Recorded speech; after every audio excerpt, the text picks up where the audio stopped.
Quand le monde du travail ressemble à ça, un monde où seul un profil est admis. Il se prive d'une partie de la main-d'œuvre et des talents utiles à l'économie française. C'est aujourd'hui prouvé par une étude. Se priver des femmes, des seniors, discriminer les uns pour leur couleur de peau, les autres pour leur religion, a un coût très élevé pour l'économie. Les discriminations en France coûtent de 80 à 310 milliards d'euros. Pourquoi? Comment les préjugés font-ils perdre de l'argent aux entreprises? Discriminer, c'est d'abord exclure du travail une partie de la population active.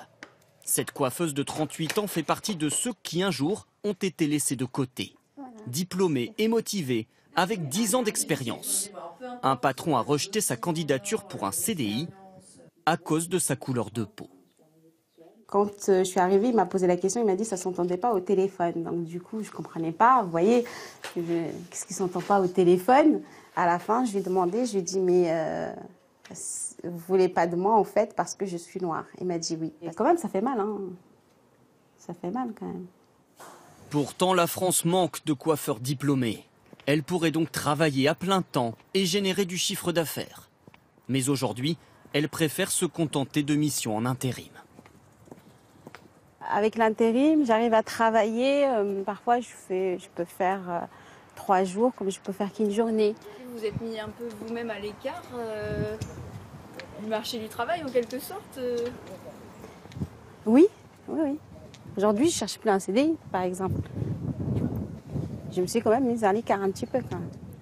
Discriminer, c'est donc se priver d'une personne qui aurait participé à la croissance, alors que des postes restent non pourvus dans son secteur.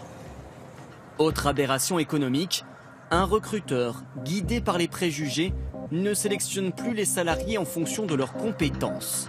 Il se prive donc souvent des personnes les plus talentueuses. SOS Racisme mène régulièrement des tests avec des faux CV auprès des recruteurs. Le constat, à CV identique, Soumia Mebarki a moins de chances d'être embauchée qu'Aurélie Lesage. Alors même que Soumia aurait peut-être été plus performante. Normalement, lorsqu'on est une entreprise, on prend les personnes les plus productives au poste que l'on a mis sur le marché. Et donc le fait qu'il y ait discrimination est un élément qui fait que les entreprises se privent de talent, se privent de surplus de productivité. Ce coût des discriminations, il est devenu évident dans cette entreprise il y a 10 ans. Pas assez d'handicapés, trop peu de femmes à des postes de responsabilité. L'entreprise a donc changé ses méthodes de recrutement pour n'embaucher que sur la compétence. Chaque rejet de CV est désormais justifié et contrôlé. Nous avons le CV, voilà, et ce CV a été qualifié comme diplôme. Ce qui signifie que la personne n'a pas un diplôme suffisant pour pouvoir exercer cette fonction. Et à chaque CV rejeté, il y a une justification alors? À chaque CV. Résultat, en 10 ans, le nombre de salariés handicapés est passé de 1 à 6%.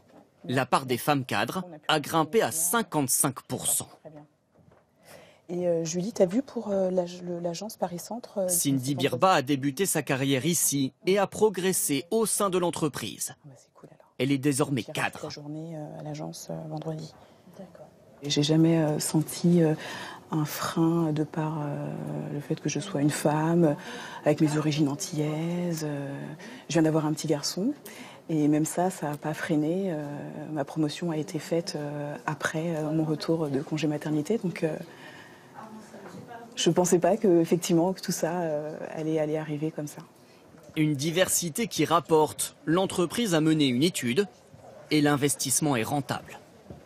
Je crois qu'on a chiffré à 1,25 € le retour sur investissement pour 1 € investi en matière de travail sur la diversité. L'entreprise s'est donc assurée une meilleure productivité en se forçant à recruter sur les compétences et uniquement sur les compétences. À l'étranger, l'alerte